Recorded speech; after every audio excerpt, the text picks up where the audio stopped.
Hello again. Thank you all for joining. This is the Limitless Podcast. I'm your host, Derrick Grissom. I am super excited about this episode because I have a very special guest. Remember, Limitless is all about giving value back to the community through my guest. And this particular guest has a lot of value to offer. None other than Steven Champa. Steven, I'm going to let Steve speak for himself in a second, but I met Steve about 6 months ago on another podcast. It was the first podcast I was on. He's a pro at it. You'll understand that soon. But Steven has been such an inspiration to me, and I will tell you the connections through my ability to get my first book published last week with Limitless is a direct connection through this gentleman right here. So I'm just glad that he took the time to come out and be with us this afternoon. And Steve, can you tell us a little bit about yourself? And I have questions for you, and take it away. I'm excited. First of all, when I saw your book was coming out, I was so excited, so happy for you. I know that's such a big undertaking. It kind of puts your name out in the mainstream, kind of gets that brand out there. So, and when we first met, it was amazing because we met on a podcast. I was representing a product that I'm currently working with, and you were there just kind of talking about your business that you're affiliated with, and it was so cool to listen to your story. I mean, when you told me about the weight loss and, just all the different changes that have happened in your life, I was so inspired. We made an instant connection that day, I remember. It was so amazing to kind of get to know you. And I love, one of the things I've always kind of advocated in my life is that you become who you hang out with. And so I immediately was kind of attracted to who you were and kind of your thought process, your methodology. It just made such an impact on me, and I was like, man, I want to get to know this person. And so we kind of exchanged numbers, we kind of got to know each other, and then you told me a little bit about what your passion was, and I'm like, I have a great connection in Dallas who could probably help you with some of the things you're trying to do, and that's when we kind of hooked you up with Betsy, who's been a real inspiration to you and me as well. Right. So I love the fact that we were able to kind of draw that connection, and I'm just more happy and proud of what you're doing right now. I mean, it's so great to be here with you today, and I'm just excited to be part of what Limitless is all about and what you're trying to accomplish here. Well, thank you, Steve. And let me tell you, Steve Champ, you're going to hear me say both because he goes by both. He's definitely a champion for me. And I will tell you that when you made that connection, that was great. But before we even get into that, because that's a whole nother world, I really want you to spend some time, if you don't mind, talking about what you do as a business executive, because that really is what inspired me first after the podcast. So we had the podcast together. I was representing my day job, my corporate job in that capacity. But you and I continued to talk thereafter. And as you all know, my Limitless Growth is my organization. And Steve has a very interesting and profound way of helping businesses advance. And that I want to spend some time talking about that because it's already transformed my Limitless Growth. I will just tell you on the front end, my Limitless Growth had no credit at all. I didn't even know businesses had credit. And now we're at the 50 mark between 0 and 100, but I don't want to steal his thunder. I want him to talk about that. Yes, I will save that just for the podcast, buddy, because of you and your organization and your inspiration. Never mind the whole podcast. My business credit went from 0 to 100. We went from 0 to 50 in now 5 months, just because of your organization and all the help and the support and consulting you all have given me. And now we are in a good place because when you hit that 50 mark, you're actually in good on the business side, as you know. So we're in a good place, and that's simply because of you. So if you could talk about that and educate the people, I would appreciate that. I love it. Yeah, well, it's great to hear. I mean, it's a testimonial. I mean, I might have to have you write that down so that we can use that in some of our social media branding stuff. Absolutely, yeah. So what I love about what we do is we help small businesses. I mean, I have a heart for small businesses. I've been a serial entrepreneur for 30 years. I've had 5 small businesses. 2 of them failed miserably, and 3 of them were very successful. And one of the things that a lot of businesses don't understand is that when they first get started, they go out and they self-fund, which means they use their own credit, their own capital, their own savings, their 401k. They kind of max everything out to get their business off the ground. And that's traditionally the way a small business starts. But there's another method that you can utilize, and that's you can build credit on your business through that EIN number, that tax ID number that your business has.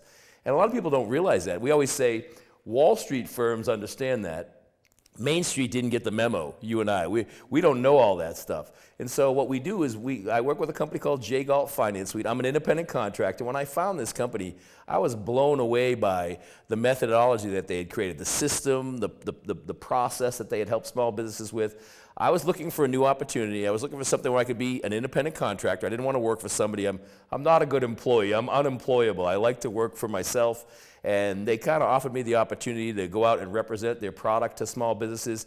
And I have such a passion for helping small businesses. It really is just a labor of love for me. And I came across this product. I said, what a great system to help small businesses who don't always have to spend all their own money and max out their own line of credit, where they can build a credit profile on that tax ID number, that EIN number that they got, given when they started the business, either with an LLC or an S Corp or a C Corp, and really create a business credit score that allows them to be able to qualify for lines of credit, for vendor lines, for things of that nature, without having to max out their own personal credit, without having to take all that personal liability on. I had a small business in Atlanta for years. It was very successful, but I signed for everything personally. The lease, the equipment, everything that was on that business had participated with or was utilizing to grow the footprint of the business, I had signed personally for. I used my own personal credit card for expenses, and I didn't have to do that. And I didn't know that, Derrick. I had no clue that there was a process where I could go out and build a business credit profile all on the tax ID number of that business, that EIN number, and be able to take that liability off of me. And it was a game changer for me when I started to understand that. And so now I'm out banging the drum, helping small businesses to grow their business credit profile. It's a great product and a great process. And I'm so excited because we've helped, obviously, your business and many other businesses to kind of start to get over the hurdle where, you know what, they can scale, they can grow, they have capital to do what they want to do as far as expansion. But more importantly, they take that liability off of them personally. And so if something happens to the business, God forbid, they don't lose their house. They don't lose their personal savings. The business is a standalone entity, if you will, and it allows them to kind of sleep better at night knowing they're going to have that roof over their head no matter what happens to the business. So it's really been a really great process, and I'm so excited about representing that in front of small business owners. Let me tell you, as I stated before, I can speak firsthand. I had no idea, and I met with Champ for maybe a 30, 45-minute session. He really educated me on the benefits of it. And then after that, and this was before I knew anything about a podcast. So just know all of this was happening before there was any clue that I would be doing this 6 months later. So the fact that I could have him on my podcast and actually get this information out is amazing. Talk to us a little bit about the disadvantages of these businesses, of most businesses out there that don't have any business credit. Well, I mean, first of all, everybody wants to grow and get bigger. They want to increase their brand. They want to add money for, marketing spend. And a lot of times they get maxed out. I mean, they use their own personal credit. And the problem with your personal credit is that, first of all, you don't want to use your credit on your business because you might need it for your personal life, for a mortgage or a car loan, things of that nature. But more importantly is the fact that, it gives them that flexibility to have access to capital, access to funding. Where if they want to grow, they want to scale, maybe they want to add a new location, maybe they want to buy their competitor who's down the road and who's been kind of pesky and taking their business, their market share. Let me get enough capital together where I can buy them, and they don't have to go talk to friends and family, max out their personal life, or more importantly, use their home as collateral or their personal assets. It really just helps them in two ways. One, it helps them to eliminate those personal guarantees, which I speak at conferences all over the country, and everybody walks up to me that are business owners, and they say, Champ, they say, I got all these personal guarantees. If something happens to the business, I'm going to lose everything personally because I've signed for everything. That's one of the biggest issues they have. And the second thing is that they need funding. Their business is running. They're doing pretty good. They're making a profit. They're not really getting over the hurdle, but they got their nose above the waterline, and they want to go to the next level, and they need funding to do that. They need capital to grow, and this provides them the ability to create a business credit profile, which will give them that capital they need to take that business to the next level. So, yeah, it's those are the two real specific pillars of building business credit, is getting out of those personal guarantees and liabilities, not having all that fall on you as an individual, kind of setting the business up where it can qualify for itself, and then secondly, capital to grow and expand and take it to the next level. It's really a great resource for business owners to build business credit because it gives them that flexibility to do those things. So Champ, as you think about, we have listeners watching all over the place, I want you, do you mind taking some time to talk about how does the process work? So number one, they would contact you, but how does the process work? Because I'm sure there are some people out there listening or watching us and they're thinking, this just seems like I love it, but where would I even start? You mind elaborating on that? Yeah, well, if you think about it, everybody, I mean, whenever I stand in front of conferences with business owners, I always ask them, I said, how many in the room know your personal credit score, your FICO score? Every hand goes up without fail. Then I say, how many know your Paydex score or your Intella score or your DUNS number? And it's crickets. I mean, you can hear a pin drop in the room. And I say, that's your business credit score. And the thing is that I tell them, don't feel bad that you don't understand this stuff, because most small businesses don't understand it. But then we start them on the process of realizing that, you know what, when you build business credit, when you build credit in that EIN number, it has to be intentional. In other words, you have to take specific steps to go to build business credit. Where if you think about your personal credit, you get everything you do gets tracked automatically. I mean, the minute you go to Macy's or Nordstrom's or and you sign up for a credit card, TransUnion and Equifax and Experian, the personal credit bureaus, they track every decision that you make. They know, good or bad, how your credit's doing, right? Business credit, the business owner has to intentionally take steps to build their business credit. There's what we call a 7-step process. And so what we do is we kind of walk them through those 7 steps, where eventually they can get to the point where that EIN number, that tax ID number for their business, can qualify them for lines of credit, credit cards. I mean, this is always the classic conversation I have with business owners. They say, well, I have a business credit card, Champ. And I always challenge them. I say, I don't think you do. They say, no, I do. And I say, I really don't think you do. And I tell them to pull it out. I go to your wallet or your purse, go get that credit card. I say, whose name's on it? They go, well, the business name. I say, who else's name? They say, well, my name. I go, there you go. I go, that's a personal credit card. I said, you personally guaranteed that card, even though it's in the business name, it's not a true business credit card. When you get to the point where your business credit is established, you'll get a credit card for your business that just has the business name on it.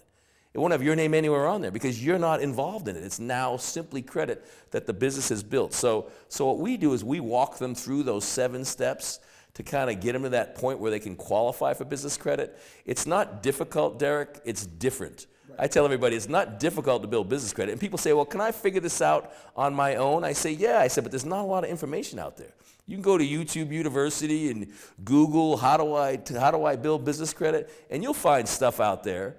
But a lot of times it's not going to be adequate or substantial enough to get you through that process. So that's where we come in. We say, listen, we'll guide you through, we'll kind of coach you through the process of building that business credit. And the beautiful thing is this, is that after about 6 to 9 months, and you're a living example, they start to see that transition happening, and then they start to get into that rare spot where that business can qualify for things that the business needs without them having to put their own personal guarantee on it. You're correct. We're in that 6-month time frame. I am on stage 5. Stage 5 right now and moving forward. So we're almost through the 7 steps. And I will tell you, it's been an amazing transformation. The fact that I know my DUNS number says a lot. Statistically, how many businesses out there, if you have this answer, know about business credit? Do you have that?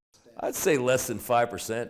I mean, just in my experience, and the big companies know. See, Walmart, Home Depot, Lowe's, Amazon, they don't use their personal credit. The founders of those companies, the board of directors, they're not on the hook for the credit lines that those companies have. But it's the mom and pop shop. It's the small business. It's you and I. It's the companies that are out there that are Main Street USA. And that's the bloodstream of America. That's small business employs more people than big businesses do. So we're the important cog in the process. And yet many of small businesses have no clue. I feel like I'm replacing ignorance with enlightenment.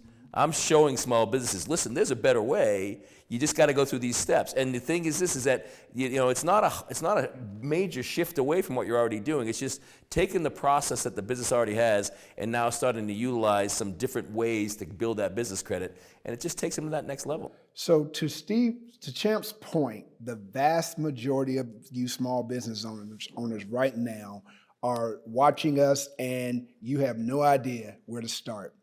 That's why I have Champ on the show today. take some time to reach out to him. He's going to give you that information shortly before we move to the next part of this. And reach out to Champ. I did it, and I'm telling you now, I'm a living witness. I'm 6 months in, and I cannot be more happier of that decision. So how would someone be able to get in contact with you for a consultation, or how would you? Well, you can go to my website. It's jgalt, JGALT.io /SChampa, SCHAMPA /. That's my personal website, jgalt.io /SChampa, CHAMPA /. That's why they call me Champ, last name of Champa. I'm also willing to, you can reach me personally. You can shoot me a text or my personal mobile number, 404-376-0570, 404-376-0570, or just go to jgalt.io. That's the main headquarters website. You'll get a lot of information on there. The websites are done extremely well. Lists a lot of the vendors and lenders that we work with. They're household names. I mean, U.S. Bank and Key Bank and Home Depot, Lowe's, Amazon. These are all vendors that we work with. We've got over 500 amalgamated relationships with vendors and lenders that help small businesses to start the process of building business credit. So again, you just go to jgalt.io, look us up, track me down with my mobile number or through my personal website. I'd be more than happy to help anybody. Give you a consultation, which is really kind of nice, because what that does is it kind of gives us a baseline of what's going on with your business, and then we can kind of walk you through the process of how we can potentially help you get started on those 7 steps that we talked about. And Champ, you do a very good job on the consultation. I think at the end of your consultation is when I was sold. So it's not like we had to do 2 or 3. That's all I needed. You also have a LinkedIn profile. Do you want to share that if some of the business owners? Yeah, you can just look at my LinkedIn is Steven Champa. If you go to LinkedIn, you can find me. I'm the only Steven Champa that I know of on LinkedIn. It's not a household name out there. It kind of lists my background and my pedigree. We do a weekly webinar. That's a web session every Wednesday at 11 o'clock Eastern Standard Time in the morning, 11 a.m., where I explain the process, the 7 steps. It's really a great resource for a lot of people. If you go to LinkedIn, you can kind of find that link in my profile, sign yourself up. Come out, we'll spend about 45 minutes with you explaining the process of building business credit. And if you see of the value, then we'll set up a one-on-one consultation and we'll kind of walk you through a personalized, customized meeting where we can kind of see if it's a good fit for you to start the process. Absolutely. I highly encourage you, if you're a small business, if you're a business owner, period, if you're an executive, if you are a decision maker in your business, it is advantageous and very beneficial for you to know your business credit and at least get it started and start to establish it. Transitioning on, Champ is a bad man. Now, we talked about the business credit and the independent contractor part, but he also has an extensive background in podcasts and hosting and public speaking. He is actually a world-renowned public speaker in that he's traveled the world doing public speaking. So you want to elaborate on that? Yeah, it's people always ask me, where'd you learn how to public speak? I said, in the neighborhood. I mean, you had to be quick on your feet. I grew up in greater Boston. I'm originally from the Boston area, lower middle class Massachusetts. Had to be quick. You had to kind of be able to, get along with all different personality types. I actually got introduced in the mid-'90s. I started working with a company that was involved in the process of direct marketing, and they needed somebody to do a training one Saturday morning, and I was scared to death. I was like, okay, I'd never spoken in public. They say public speaking is, some people fear that worse than death. It's like one of the biggest fears that people have. And I stood up in front of a room of people, maybe 20 people or so, and I did a specific training on the product that we were working with. And I felt pretty comfortable once I got started. Once I got through those initial jitters, I started in that process. And I found it more of a comfort zone eventually, just with time and repetition. I tell everybody, listen, anybody can speak in front of an audience as long as you feel confident in your ability to communicate the information, but more importantly, you start to internalize the process that, I understand my product, I understand the concept, I understand the topic that I'm going to discuss. Now it's just a matter of just be yourself. And I've really had a lot of success in just trying to be myself, use my personality, the best of my knowledge. And then what happened was, over time, I started becoming a public presenter. I've done probably 1,000 presentations. I mean, I've stood on stages in Dubai, in Singapore, in Jakarta, Indonesia. I've been in London. I've been all over the U.S. I've spoken at conferences. I've spoken in front of as many as 20,000 people at one time. And I'd rather speak in front of 20,000 people than 10 because you don't get to see the faces as much up front, so it's a little easier to speak on those bigger stages. But for me, it's just a comfort zone now where I've just established that skill set where I don't really worry. I mean, I spoke in D.C. this past week, and there's a couple hundred people in the room, and my wife called me right before the presentation. She goes, "Are you nervous?" I said, "About what?" She goes, "Are you nervous about the presentation?" I go, "Oh, I'm not even thinking about it." She goes, "You're going up in 15 minutes." I go, "Yeah, but I'm ready." I mean, it's not something that's really kind of that I worry about or I pour over. What am I going to say? I just walk up, turn around, and start to speak. And that's just with time and repetition, like any skill set. With enough time and enough experience, it starts to become a comfort level for you. And for me, it's just a comfort level at this point. So that's very interesting because for me, I still get nervous when I have to speak in front of people. Now, the stage fright isn't as obvious once I get going, but I definitely get nervous. Talk to us a little bit about you used to have your own podcast, and this is me. I'm starting off with a podcast. I would love for you to share some advice to those people, not just like for me, but those who are listening and watching us right now who may think, I want to start a podcast. You're a successful public speaker. You've done it before. How would you do it? Well, I think first and foremost, you got to have a topic that you believe in. You got to have something that you have a passion about. I mean, because we always say people have a BS meter. That BS meter will go off. That BS meter is like, hey, you know what? I'm not really sure this guy believes in what he's talking about. And so you have to have that belief system in the content or whatever it is, the specific process or the philosophy that you're speaking about. You have to have a belief in it. I mean, I think that's cornerstone. I think that's the most important thing is you have to believe in what you're trying to discuss and get across to people. Secondly, I think you just got to be yourself. I mean, I tell everybody, I said, you're unique in your own way. You have unique skills, you have unique stories, and so people will resonate with that. They want to hear that uniqueness. Another thing I've always tried to get across to people is that we always say that facts tell, stories sell. People love a good story. I mean, when you were a kid, and your mom and dad or your parents or whoever was raising you, when you sat down to go to bed at night, you didn't say, "Mom or Dad," or if it was your grandmother, "Please read me some bedtime facts." No, you wanted a bedtime story because stories resonate. So I think that good storytellers are great presenters. I mean, I've learned to tell great stories because it resonates with people. They can create that connection in their own life with that story. And so, I had a radio show in Atlanta on WSB, Bulls and Bears radio show. We talked about the financial markets, but a lot of it was just really not scripted. It was just us speaking from our heart, our genuine appreciation for how to approach the financial markets, how to approach handling money, because that's where most people have challenges in their life is how do I handle money, how do I grow money, money's a commodity. We really have spent a lot of time, we made them laugh, we got them emotional. If you're going to do an effective podcast, you gotta take people on that ride, that emotional ride of happiness, and sometimes you gotta appeal to their inner sense of sorrow and sadness, just to kind of create that emotional connection. And when that happens, when you get that emotional connection with your audience, they'll listen to whatever you have to say, and they'll start to feel like they know you, like they're a personal friend of yours. I think that's really one of the key elements to having a successful either podcast or radio show or any, if you're a YouTuber, you got to have that believability, and you got to have the ability to tell stories to connect with people, and most importantly, they got to like you and trust you. Well, let me tell you, WSB is no small change here. I know you kind of dropped that and kept going, but I want, if you don't mind, if you could elaborate just a little bit, because I think, especially those of us here in Metro Atlanta, that's one of the top, if not the top, news stations in the city. So if you don't mind, just elaborate a little bit more about your experience there and how it inspired how would you even get to that point? That's well, it was exciting. We used them for we used them for marketing. When we used to run 60-second spots, and then we at one point we were actually on a smaller radio station in Atlanta, and then when they went to a Spanish-speaking format, and no habla español for me, so I wasn't going to be much help going into the Spanish-speaking format.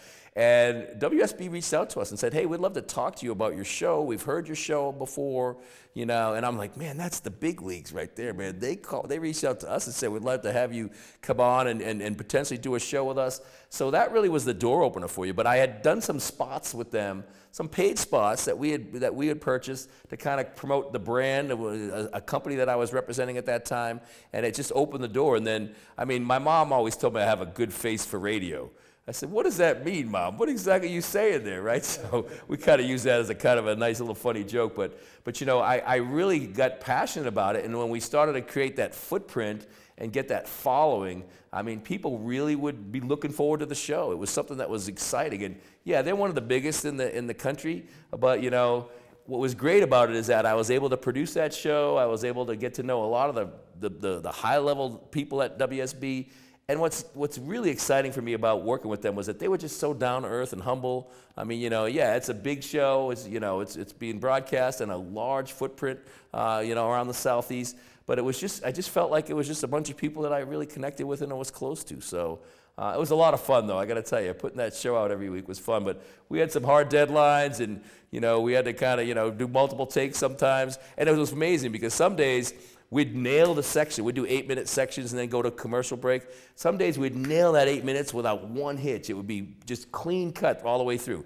Other times it would take me 7, 8, 10 takes to get the next piece out. I'm like, what is wrong with me today? Some days I just nail it. Other days I'm just kind of struggling with my words, or like I got marbles in my mouth. I can't speak properly today for some reason. But you know what the fun thing is that we always produce it. We always hit the deadline. We always got it out on time, and it was really an impactful show. And I loved it. It was one of the more exciting experiences of my life. It's interesting. You said something that I tell my sales team all the time. I tell them people buy from people that they like. But even to your point, people do business with people that they like. You have to be likable. You're obviously a likable guy, so that's actually a great thing. In closing remarks, give me some closing remarks before we end this segment. Anything you want. We talked about the credit business. We talked about hosting. You've been great. Definitely want to hear some closing remarks from you before I close this out. Well, my philosophy's always been this. I went to college. I wasn't a good student. I graduated with a 2.52 grade point average, which is like a high C. I always say I graduated magna cum laude. It wasn't very good. It was pretty bad. And I got out and I spent 1 year in corporate America. I got one corporate job, and I didn't like it. I didn't enjoy it. I wanted to be an entrepreneur. I just had this passion. I said, I want to build something for me. I want to build equity for me. And I started my first business when I was 22 years old. And it failed miserably. But you know what? The famous author John Maxwell, who I've had a very close ability to get to know him personally. I'm one of his founding members of his Maxwell leadership team, one of the first 50 members. He wrote a book called Sometimes You Win, Sometimes You Learn. And I learned from that experience. And even though I failed in the first business, you know what? I learned that's something I brought in the second business. And what I love is that when you're an entrepreneur, when you truly have that spirit of wanting to grow something and build equity for yourself and take advantage of the free enterprise system, capitalism. This is the greatest country in the world. And, some people, we sometimes get a bad reputation out there, or people give us a bad rap. Why does everybody want to come here? Everybody's trying to get into this country, right? If it's so bad, why would they be trying to get in? And it's because we have the ability to go out and build something that we have equity in, that we can build a legacy around. And that's my biggest belief system, is that I love small businesses. I love people that step out in faith, that build a business, that take chances. Because you know what? I always say this, Derrick. I say you can get rich in America because you can get poor in America. The ability to build wealth or to go to that next level, to give yourself that quality lifestyle that you're looking for, that's amazing. But you know what? You can't do it without stepping off the curb and getting in the traffic. You got to be willing to risk something. But if you're willing to risk something in a strategic way, you take calculated risks, and you go forward and you just put your whole heart and soul into it, you can go to the next level. I never realized. I grew up in lower middle class America. We used to swim at the public pool, right? And I always said, when I get older, I want to put a pool in my backyard. Well, in 2016, I put my pool in. And it was one of the greatest days of my life because I always wanted to have my own pool. It's like, that to me was the lifestyle, right? I put a pool in, it's got I put a couple of palm trees in I live in Georgia, and I got a couple of palm trees in my backyard because I wanted that lifestyle. But you know what? If I had never gotten out of my own head of I need to be willing to risk to be successful, I need to be willing to step out of my comfort zone, I never would have got there. And so for me, that's the most important thing that I leave with everybody is, listen, Go build a business. Go take advantage of the system, but you got to put your heart and soul into it and watch what happens. Watch what happens to your lifestyle and watch what happens to the legacy you leave behind for your family. What a great ending to the name of this podcast, Limitless. Your potential is limitless, and Champ just sat here and for the last couple of minutes laid out why it's such a befitting topic and statement you just made. I too believe that, and as I said in an earlier episode, I want my dream car right now, which is a Range Rover. I want to pay cash for it. So I'm not jealous of your pool or your palm trees because I'm there with you. We live in one of the greatest countries, if not the greatest in the world, and I'm appreciative of these opportunities. MyLimitlessGrowth.com. Get your book, Limitless. It is on Amazon. You can go to my website at MyLimitlessGrowth.com. Looking forward to seeing you again. Thank you.